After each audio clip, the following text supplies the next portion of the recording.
Nos últimos anos, a polícia militar tem sido alvo de intensos debates, acusações de violência excessiva, casos que chocam pela brutalidade e um questionamento que não pode ser ignorado. Por que isso está acontecendo? Será que entendemos a verdadeira função da polícia militar? Ou estamos apenas julgando sem conhecer a história por trás dessa instituição? Hoje, você vai descobrir a história da Polícia Militar de São Paulo, suas funções previstas em lei, os casos mais polêmicos que marcaram a sua trajetória e, finalmente, vamos analisar a violência policial. Seria isso uma falha da instituição ou um reflexo de algo maior?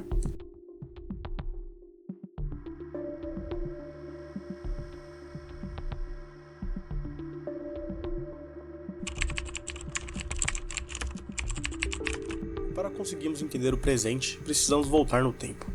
A origem da Polícia Militar está diretamente ligada à chegada da família real ao Brasil. Em 1808, foi nesse momento que surgiu a Guarda Real de Polícia, responsável por manter a ordem em uma colônia que começava a crescer. Em São Paulo, a história da PM começou oficialmente em 1831, com a criação da Força Pública. Esse nome ficou marcado por mais de um século e acompanhou eventos cruciais, como a Guerra do Paraguai, onde a corporação enviou tropas para combater fora do estado. Com a proclamação da República em 1889, a Força Pública foi moldada para se adaptar a uma nova era. A missão de preservar a ordem ganhou contornos diferentes, incluindo a repressão de greves trabalhistas e manifestações populares nas décadas seguintes. Mas foi apenas durante o regime militar em 64 que a Polícia Militar passou por uma transformação significativa. Integrada ao sistema de segurança nacional, a PM se tornou uma das principais ferramentas de repressão política, atuando contra movimentos estudantis e manifestações públicas. Esse período deixou marcas profundas na instituição e em sua relação com a população. Mesmo após a redemocratização, o legado de desconfiança e os desafios de adaptação ao modelo mais democrático permaneceram.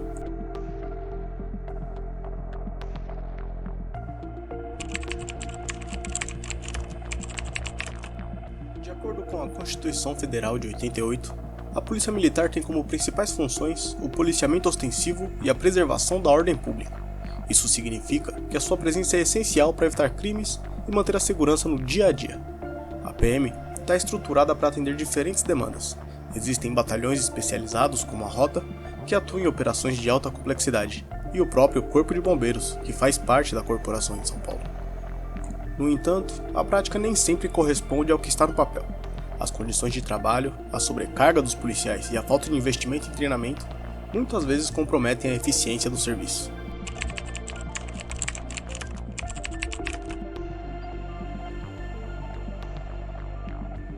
Um dos casos mais emblemáticos e trágicos da história da Polícia Militar foi o massacre do Carandiru, em 92.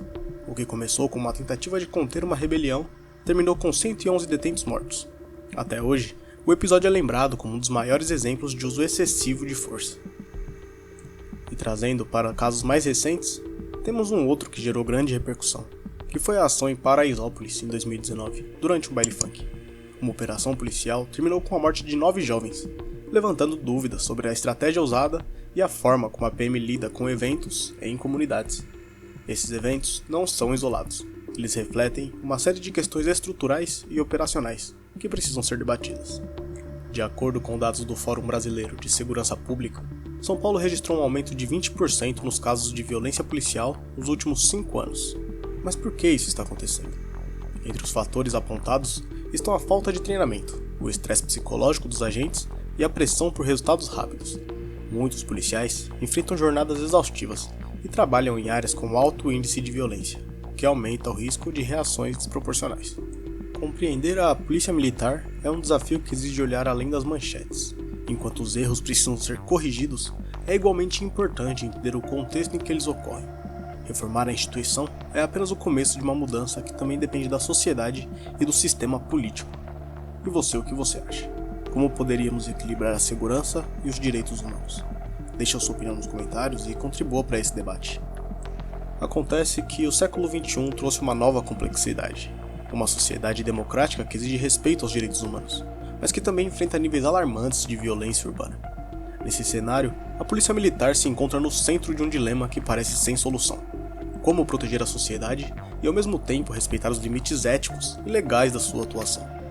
Por um lado, temos os policiais que muitas vezes são jovens, vindos das mesmas comunidades onde ocorrem os conflitos, Eles enfrentam uma rotina marcada pelo estresse, pela exposição constante ao perigo e, em muitos casos, pela falta de apoio psicológico e treinamento adequado. Esses agentes são ao mesmo tempo servidores públicos e seres humanos vulneráveis a erros. Por outro lado, temos uma sociedade que exige segurança, mas que muitas vezes negligencia as causas da criminalidade. A violência policial, quando analisada em profundidade, não é apenas uma falha de um indivíduo ou de uma corporação, mas sim de um sintoma de problemas estruturais. E é nesse ponto que eu faço essa pergunta essencial. Como esperar que a polícia militar resolva problemas que são em sua maioria sociais e econômicos? Até que ponto estamos terceirizando para uma instituição armada a responsabilidade por questões que deveriam ser tratadas com políticas públicas? A solução para a violência policial não está apenas em reformar a polícia militar, embora sim isso seja fundamental. É preciso repensar todo o sistema, desde o recrutamento e o treinamento dos policiais até o investimento em educação, saúde e moradia, o que reduz as condições que levam ao crime. Também precisamos de um diálogo mais aberto e honesto entre a população e as forças de segurança. Quando a polícia é vista como inimiga da sociedade e não como parceira, cria-se um abismo que só agrava os problemas. Por outro lado, quando a corporação se fecha para críticas e ignora os abusos cometidos, ela perde a confiança de quem devia proteger. Talvez o maior desafio seja equilibrar a força necessária para combater o crime, com a empatia e o respeito que devem guiar a atuação policial. Esse equilíbrio não é fácil, mas talvez seja possível. Existem exemplos em outras partes do mundo onde reformas profundas resultaram em forças policiais mais preparadas, transparentes e respeitadas. Talvez seja a hora de São Paulo e o Brasil como um todo olhar para modelos de policiamento que priorizem a prevenção ao invés da repressão, a mediação ao invés do confronto. Muitos países conseguiram reduzir drasticamente os índices de violência policial, investindo em treinamento contínuo, suporte psicológico e estratégia de policiamento comunitário. Mas isso só será possível com um compromisso coletivo. Governos precisam alocar recursos de maneira mais inteligente, investindo em segurança pública de forma ampla e integrada. A sociedade, por sua vez, precisa entender que a violência não será resolvida apenas com mais armas ou mais prisões.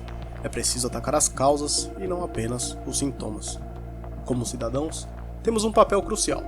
Precisamos exigir transparência, tanto da polícia quanto do sistema político que nos controla. Precisamos nos envolver nos debates sobre segurança pública, participar das audiências e apoiar iniciativas que promovam mudanças reais.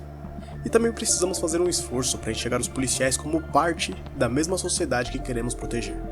Muitos deles enfrentam os mesmos problemas que qualquer cidadão comum: baixo salário, falta de estrutura, insegurança e medo. Eles não são inimigos, são peça de um sistema que, como um todo, precisa ser reformado. No fim, a pergunta que devemos fazer é: qual é a São Paulo que queremos construir? Uma cidade onde o medo domina ou uma onde a confiança e a cooperação são as bases da convivência?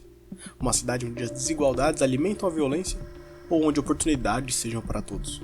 A resposta está nas suas mãos. Por enquanto, a violência nos divide, a busca por solução nos une.